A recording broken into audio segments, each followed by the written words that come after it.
السلام علیکم ورحمۃ اللہ وبرکاتہ۔ نحمده ونصلی علی رسولہ الکریم، اما بعد فاعوذ باللہ السمیع العلیم من الشیطان الرجیم من حمزہ ونفخہ ونفثہ۔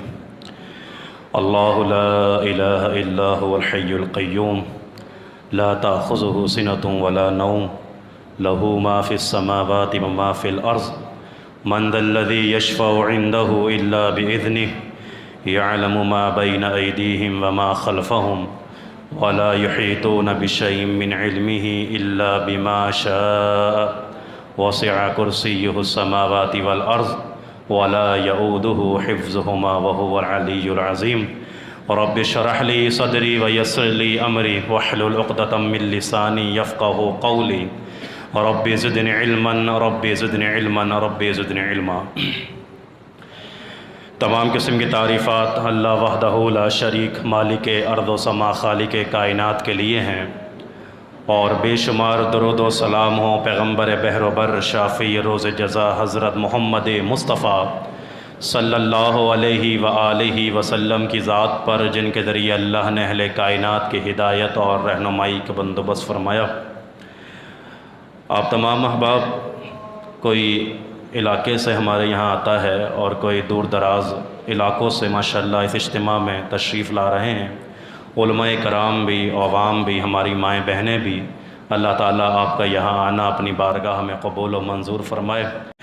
میں نے حمد و صلوات کے بعد آپ دوستوں کے سامنے قرآن کریم کی ایک آیت، جسے میں اور آپ آیت الکرسی کے نام سے جانتے ہیں، تلاوت کی ہے۔ اسی حوالے سے چند گزارشات آپ کے سامنے پیش کروں گا، اس دعا کے ساتھ کہ اللہ رب العالمین سننے اور سنانے کے بعد عمل کرنے کی توفیق عطا فرمائے۔ ایک موقع پہ جناب محمد رسول اللہ صلی اللہ علیہ وآلہ وسلم نے سیدنا ابی بن کعب رضی اللہ تعالیٰ عنہ سے سوال کیا تھا کہ ابی، یہ بتاؤ کہ قرآن کریم کی سب سے زیادہ فضیلت والی اور عظیم آیت کون سی ہے؟ تو جناب ابی فرماتے ہیں کہ میں نے کہا کہ اللہ و رسولہ عالم، اللہ اور اس کے رسول ہی بہتر جانتے ہیں۔ اس کے بعد نبی رحمت صلی اللہ علیہ وآلہ وسلم نے پھر ان سے سوال کیا کہ ابی بتاؤ قرآن کریم کی سب سے زیادہ فضیلت والی اور عظیم آیت کون سی ہے؟ تو ابی فرماتے ہیں کہ میں نے کہا کہ آیت الکرسی جو تیسرے سپارے میں موجود ہے، سب سے زیادہ فضیلت، عظیمت، عظمت اور مقام اور مرتبے والی آیت ہے۔ تو ابی فرماتے ہیں کہ نبی رحمت صلی اللہ علیہ وسلم نے میرے سینے پر تھپکی دی اور فرمایا کہ ابی تمہیں تمہارا علم مبارک ہو، یعنی تمہارا جو جواب ہے وہ درست ہے کہ قرآن کریم کی سب سے عظیم آیت آیت الکرسی ہے۔ اس کی عظمت کی وجہ کیا ہے؟ اس کے مقام اور رتبے اور مرتبے کی وجہ کیا ہے؟ اس کے اندر رب العالمین کے اسماء اور صفات کے متعلق جو بنیادی باتیں ہیں وہ تمام کی تمام اس کے اندر موجود ہیں۔ تو اس کی جو ابتدا ہوتی ہے وہ لفظ اللہ کے ساتھ ہوتی ہے، اللہ لا الہ الا۔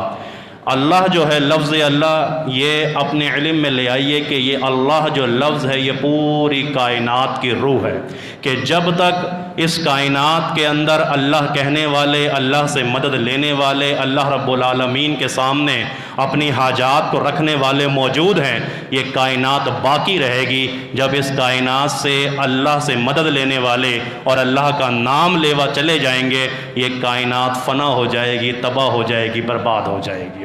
تو فرمایا کہ اللہ وہ ہے کہ لا الہ الا ہو، کہ اس کے علاوہ کوئی حقیقی معبود نہیں ہے، اس کے علاوہ کوئی عبادت کے لائق نہیں ہے۔ یہ ایک دعویٰ ہے کہ اس پوری کائنات کے اندر، اس پوری جمی کائنات کے اندر اللہ رب العالمین کے علاوہ کوئی عبادت کے لائق نہیں ہے، اللہ کے علاوہ کوئی حقیقی معبود نہیں ہے۔ اس دعوے کے بعد آگے جب ہم اس آیت الکرسی کی تلاوت کرتے ہیں تو ہمیں پتہ چلتا ہے کہ اس دعوے کے بعد اللہ رب العالمین نے کچھ دلیلیں پیش کی ہیں، اور دلیلیں اسی دعوے کے متعلق پیش کی ہیں کہ اگر اللہ کے علاوہ کوئی عبادت کے لائق نہیں ہے تو وہ کیوں نہیں ہے؟ اگر اللہ رب العالمین ہی صرف عبادت کے لائق ہے تو وہ کیوں ہیں؟ اس کی دلیلیں آگے پیش کی جا رہی ہیں۔ تو فرمایا کہ وہ اس لیے اللہ عبادت کے لائق ہے کہ الحی القیوم، وہ زندہ ہے، وہ تھامنے والا ہے، اور وہ زندگیاں عطا کرنے والا ہے۔ کچھ احباب کہیں کہ اگر اللہ زندہ ہے تو ہم بھی تو زندہ ہیں. تو یہ یاد رکھیے کہ ہماری زندگی تو عطائی ہے، ہمیں زندگی تو عطا کی گئی ہے، ہمیں تو اللہ رب العالمین نے زندگی عطا کی ہے، اور جب چاہے اللہ رب العالمین ہم سے وہ زندگی لے لے گا. لیکن فرمایا کہ وہ ایسا حی ہے کہ اس کو موت نہیں ہے، اور اس کو کوئی کسی قسم کے ایسا نہیں ہے کہ وہ پستی کا شکار ہو جائے گا. فرمایا کہ وہ ہمیشہ سے زندہ ہے، وہ ہمیشہ زندہ رہے گا، اور نہ صرف وہ خود قائم ہے بلکہ فرمایا کہ اس پوری کائنات کے نظام کو قائم کرنے والا اللہ ہے. اس سورج و چاند ستارے سیارے سمندر ہوائیں دریا، فرمائے کہ ان تمام کے تمام نظام کو قائم رکھنے والا کون ہے؟ اللہ رب العالمین ہے. تم میں سے کوئی ایسا ہے کہ جو ہمیشہ سے زندہ ہے، ہمیشہ زندہ رہے گا؟ تم میں سے کوئی ایسا ہے جو اس کائنات کے نظام کو سنبھالا ہوا ہے؟ اگر کوئی نہیں ہے تم میں سے ایسا، تو پھر یہ جان لو کہ صرف اور صرف ایک ہی ذات ہے کہ جو عبادت کے لائق ہے، وہ اللہ رب العالمین ہے. اللہ رب العالمین کے اسماء کا ذکر بھی اس میں موجود ہے، اور اللہ کے رب العالمین کی صفات کا ذکر بھی اس میں موجود ہے. اسی لیے شیخ الاسلام امام ابن تیمیہ رحمہ اللہ فرمایا کرتے تھے کہ لوگوں، اگر تمہیں توحید فی طلب کے بارے میں معلومات حاصل کرنی ہے تو تمہیں چاہیے کہ تم سورہ فاتحہ کا مطالعہ کرو، اور اگر تمہیں توحید فی ذات کے بارے میں معلومات لینی ہے تمہیں چاہیے کہ تم سورہ اخلاص کا مطالعہ کرو، اور اگر تمہیں توحید فی صفات کے بارے میں معلومات لینی ہے، علم حاصل کرنا ہے، تو تم آیت الکرسی کا مطالعہ کرو اور آیت الکرسی کی تلاوت کرو. توحید فی طلب، اللہ سے طلب کرنا ہے، مانگنا ہے. فرمایا پڑھو سورہ فاتحہ. توحید فی ذات، اللہ کی ذات کے بارے میں علم جاننا چاہتے ہو، پڑھو سورہ اخلاص. اور توحید فی صفات، اللہ کی صفات کے بارے میں جاننا چاہتے ہو تو تمہیں چاہیے کہ تم آیت الکرسی کی تلاوت کرو. تو فرمایا کہ الحی القیوم، وہ حی ہے، وہ قیوم ہے، اور انہی ناموں کے ساتھ جو ہے نا اللہ رب العالمین سے دعا بھی کرا کریں، اللہ رب العالمین سے سوال بھی کیا کریں، جیسے کہ ہمیں سکھائی گئی ہے. یا حی یا قیوم برحمتک استغیث. یا حی یا قیوم، ان ناموں کے ساتھ، ان اسم اعظم کے ساتھ اللہ رب العالمین کو پکارا کریں. یہ اللہ رب العالمین کو محبوب ہے، اللہ کو پسند ہے. اور آگے فرمایا لا تأخذہ سنۃ ولا نوم، تمہارا رب وہ ہے جسے نہ اونگ آتی ہے نہ نیند آتی ہے. اونگ اور نیند کیا ہے؟ اونگ یاد رکھیے غفلت کی ابتدا ہے، اونگ غفلت کی ابتدا ہے، اور نیند غفلت کی انتہا ہے. تو تمہارا رب وہ ہے کہ جو غفلت کی ابتدا سے بھی پاک ہے اور غفلت کی انتہا سے بھی پاک ہے. اسے نہ نیند آتی ہے نہ اونگ آتی ہے. تم دن میں جس پل چاہو اس سے مانگو، تم رات کے جس پہر چاہو اس سے مانگو، تم دن میں مانگو، تم اندھیرے میں مانگو، تم جہاں کونے میں بیٹھے ہو وہاں مانگو، بیچو بیچ مانگو. چاہے تم اپنے گھر کے اندر چار دیواری میں موجود ہو، چاہے بستر میں موجود ہو، چاہے بازار میں موجود ہو، جس پل چاہو اس رب العالمین سے سوال کر سکتے ہو. ہے کوئی تمہارا ایسا کہ جس کو نہ اونگ آتی ہو نہ نیند آتی ہو؟ اگر تم نے کسی کو اللہ کے علاوہ معبود بنا رکھا ہے اور تمہیں رات کے پہر کچھ چاہیے، طلب ہے کسی چیز کی، رات کے پہر تم جاتے ہو مانگنے، پتہ چلتا ہے جس کو تم اللہ کے علاوہ معبود سمجھتے ہو وہ تو سویا ہوا ہے، وہ تو سویا ہوا ہے. اور سونے سے مراد یہ ہے کہ وہ بیمار ہے، اس میں عیب ہے، اس میں نقص ہے. یہ عیب، یہ نقص، یہ نیند اور اونگ کیا ہے؟ یہی ہے نا. تو فرمایا کہ تمہارا رب ہر بیماری سے، ہر عیب سے، ہر نقص سے پاک ہے، اسی لیے وہ عبادت کے لائق ہے. لا تأخذہ سنۃ ولا نوم. اور یہ جو اونگ آتی ہے نا بیٹھے بیٹھے، کبھی ایسے بھی ہوتا ہے کہ بے اختیاری طور پر یہ اونگ آتی ہے کہ آپ بہت تھکے ہوئے ہیں اور آپ تھک ہار کے کہیں سفر کر آئے ہیں یا سفر میں ہیں، تو آپ کو نیند کے ایسے جھونکے آنے لگ جاتے ہیں جس کو ہم اونگ کہتے ہیں. اس کا مطلب پتہ ہے کیا ہوتا ہے؟ اس کا مطلب یہ ہوتا ہے کہ یہ جو آپ چاہ نہیں رہے، آپ نہیں چاہ رہے کہ ایسا ہو، لیکن آپ کے ساتھ ایسا ہو رہا ہے، اس کا مطلب یہ ہے کہ آپ مغلوب ہیں اور آپ پہ غالب کوئی اور ہے. آپ مغلوب ہیں، آپ کے پاس اپنا کوئی اختیار ہی نہیں بچا ہے. تو فرمایا کہ لا تأخذہ سنۃ ولا نوم، اس اللہ سے سوال کرو، اس اللہ سے مانگو جس کو نہ اونگ آتی ہے نہ نیند آتی ہے. تم رات کے پہر میں سوال کرو گے، تمہیں سکون چاہیے، سکون ملے گا. تم اولاد کا سوال کرو، رزق کا سوال کرو، شفا کا سوال کرو، جو سوال کرنا چاہو گے. وقال ربکم ادعونی استجب لکم، تم مجھ سے مانگو، میں تمہاری پکار کو سن کے تمہارا جواب دوں گا، یعنی تمہاری دعا کو قبول کروں گا. وہ اللہ کہ جو جانتا ہے کہ درخت سے جو پتا گرتا ہے اس کے علم میں ہے کہ فلاں درخت سے فلاں پتا زمین پہ گرا ہے، تو یہ کیسے ممکن ہے کہ تیری آنکھ سے اللہ کے ڈر سے آنسو گرے اور وہ لا علم ہو؟ ایسا نہیں ہو سکتا۔ جب وہ ایک پتے کا علم رکھتا ہے تو تیری آنکھ سے گرنے والے آنسو کا بھی علم رکھتا ہے، تو اس سے مانگو۔ اور آگے پھر کہا لہو ما فی السماوات و ما فی الارض، لوگوں جان لو کہ جو کچھ زمین میں ہے اس کا ہے، جو کچھ آسمانوں میں ہے اس کا ہے، جو کچھ تحت سرا میں ہے اس کا ہے، جو کچھ آسمانوں کی بلندیوں پہ ہے اس کا ہے، جو کچھ ان کے مابین ہے اس کا ہے۔ کائنات کے سارے خزانوں کا مالک تمہارا رب ہے، اسی لیے اس سے سوال کیا کرو اور صرف اسی کی عبادت کیا کرو۔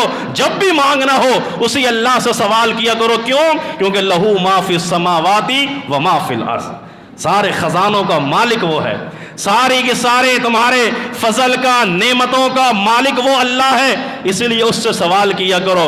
اور آگے اللہ رب العالمین نے فرمایا من ذا الذی یشفع عندہ الا باذنہ۔ اللہ اکبر!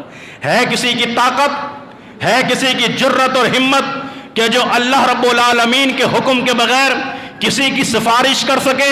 سفارش کرنا دور کی بات ہے، اللہ کے حکم کے بغیر کوئی زبان تو ہلانے کی جرت کرے۔ تم آج کیا عقیدہ رکھتے ہو کہ چاہے جتنے بھی گناہ کر لو، جتنے بھی معصیت کر لو، تمہارا فلاں پیر اور فلاں بزرگ تمہاری سفارش کر دے گا؟ جی نہیں۔ قرآن پڑھیے، آیت الکرسی کی تلاوت کیجئے، من ذا الذی یشفع عندہ الا باذنہ، سفارش ہوگی، شفاعت ہوگی، اللہ رب العالمین کے حکم سے ہوگی۔ اللہ کے حکم کے بغیر زبان کوئی ہلا نہیں سکے گا، کوئی قدم نہیں ہلا سکے گا اللہ رب العالمین کے حکم کے بغیر، اور اللہ کے حکم کے بغیر کسی کی سفارش نہیں ہوگی، اور جس کی اللہ چاہے گا سفارش اس کی ہوگی۔ یاد رکھیے گا، محمد رسول اللہ صلی اللہ علیہ وآلہ وسلم دعا کریں اللہ رب العالمین ہم سب کو اللہ کے نبی کی شفاعت کا مستحق بنائے۔ وہ بھی سجدہ کریں گے، تسبیحات کریں گے، اللہ کی تعریف کریں گے، اور اس کے بعد حکم ملے گا جی مانگیے، سفارش کیجئے، کس کی کرتے ہیں، لیکن یاد رکھیے سفارش اسی کی ہوگی جو توحید والا ہوگا، سفارش اسی کی ہوگی جو صرف ایک اللہ کے آگے اپنے سر کو جھکانے والا ہوگا، کسی مشرک کی سفارش نہیں ہوگی۔ تو واضح اعلان قرآن کا، من ذا الذی یشفع عندہ الا باذنہ، اللہ کے حکم کے بغیر کوئی سفارش نہیں کر سکے گا۔ اور آگے فرمایا یعلم ما بین ایدیہم وما خلفہم، وہ جانتا ہے تمہارے ماضی کو، وہ جانتا ہے تمہارے حال کو، وہ جانتا ہے تمہارے مستقبل کو، وہ تمام علم رکھتا ہے، وہ ساری معلومات رکھتا ہے۔ ولا یحیطون بشیء من علمہ الا بما شاء، اور یاد رکھو کہ اللہ رب العالمین کے علم کا تم احاطہ کرنا چاہو تو احاطہ نہیں کر سکتے، لیکن وہ اللہ رب العالمین اپنے علم سے اگر تمہیں کچھ نواز دے۔ ایک ملحد نے لکھا کہ اگر تمہارا رب جو ہے وہ خالق ہے، پیدا کرتا ہے، تو پیدا تو میں بھی کر سکتا ہوں، پیدا تو میں بھی کر سکتا ہوں۔ وہ کیسے؟ اس نے ایک گوشت کا ٹکڑا منگوایا اور اس گوشت کے ٹکڑے میں ایک چیرا لگایا، اور چیرا لگا کے اس میں گوبر کو، گندگی کو بھرا اور اس کو واپس بند کر دیا۔ اس کو واپس بند کر کے کچھ دنوں کے بعد دوبارہ جب اس کو کھولا تو اس کے گوشت کے ٹکڑے میں کیڑے چل رہے تھے، کیڑے پیدا ہو۔ اس نے کہا دیکھو جی کیڑوں کو میں نے پیدا کر دیا، میں خالق ہو گیا، میں بھی تو خالق۔ ایک کہنے والے نے کہا کہ تو کہتا ہے کہ ہم نے اس کو پیدا کر دیا، کیڑوں کو میں نے بنایا، تو خالق ہے، تو پھر یہ بتا کہ ان کیڑوں کی تعداد کتنی ہے، کوانٹٹی کے بارے میں بتا، یہ کتنی تعداد میں ہے، مذکر کتنے ہیں، مؤنث کتنے ہیں، نر کتنے ہیں، مادہ کتنے ہیں۔ اگر تو یہ نہیں بتا سکتا تو تو اپنے دعوے کے اندر جھوٹا ہے۔ فرمایا کہ اللہ ہے کہ جو اللہ رب العالمین کا علم اتنا وسیع ہے کہ تم میں سے کوئی اس کے علم کا احاطہ نہیں کر سکتا ہے۔ آگے فرمایا وسع کرسیہ السماوات والارض، زمین اور آسمان سے بڑی اور وسیع کرسی ہے اللہ رب العالمین کی۔ وہ رب اتنا وسیع، اس کی کرسی وسیع، اس کی کائنات وسیع، اس کا دینا وسیع، اس کا نوازنا وسیع، اس کا علم وسیع، اس کی حکمت وسیع، اس کی مغفرت وسیع، اس کی رحمت وسیع۔ فرمائے کہ یہ ساری وسیع و عریض کائنات تمہارے رب کی ہے، وہ نوازتا بھی وسیع ہے، وہ دیتا بھی وسیع ہے، اس کی رحمت بھی وسیع ہے۔ اسی لیے اس اللہ سے سوال کیا کرو اور اس کے آگے سجدہ ریز ہو جایا کرو۔ یہ سارے اس دعوے کی دلیلیں ہیں جو اللہ نے کہا کہا کہ میرے علاوہ کوئی عبادت کے لائق نہیں. کیوں؟ میں الحی القیوم ہوں، مجھے نہ نیند آتی ہے نہ اونگ آتی ہے، زمین اور آسمان میں جو کچھ ہے میرا ہے، میرے علم کا کوئی احاطہ نہیں کر سکتا. میری جو کرسی ہے وہ زمین اور آسمان سے بھی بڑی ہے اور وسیع ہے. اور آخری بات وَلَا يَؤُودُهُ حِفْظُهُمَا وَهُوَ الْعَلِيُّ الْعَظِيمُ، اور اس پوری کائنات کی حفاظت میرے ذمے، اور اس کائنات کی حفاظت کرتے ہوئے نہ ہی میں تھکتا ہوں نہ ہی میں اکتاتا ہوں. اللہ اکبر. نہ ہی مجھے کوئی تھکن ہوتی ہے. چھوٹا سا کارخانہ ہو، چھوٹی سی دکان ہو، چھوٹا سا کوئی ہمیں نوکری ملی ہوئی ہو اور 8-10 گھنٹے کام کر لیں، کیسی تھکن ہو جاتی ہے، کتنے تھکن سے چور ہو جاتے ہیں. فرمایا اس پوری کائنات کے نظام کو میں نے چلایا ہوا ہے، لیکن اس پوری کائنات کے نظام کو چلانے میں نہ ہی مجھے تھکن ہوتی ہے اور نہ ہی میں اکتاتا ہوں. تو اسی لیے اللہ کے نبی نے فرمایا کہ جب وہ اس کائنات کی حفاظت کر رہا ہے اور تھکتا نہیں ہے تو اپنی حفاظت بھی اسی اللہ سے طلب کیا کرو کہ جو اس کائنات کی حفاظت کر رہا تھکتا نہیں، اپنی حفاظت بھی طلب کیا کرو. اور کس انداز سے؟ اللہم احفظنی من بین یدی ومن خلفی وعن یمینی وعن شمالی ومن فوقی واعوذ بعظمتک اغتال من تحتی. اللہ سے اس طرح اپنی حفاظت طلب کیا کرو. اور آگے وہو العلی العظیم، وہ اللہ بہت بلند ہے، بہت بالا ہے اور سب سے زیادہ عظمت والا ہے. یہ مختصر سے آیت الکرسی جو مجھے بھی یاد ہے، آپ کو بھی یاد ہے، یاد نہیں ہے تو ہونی چاہیے.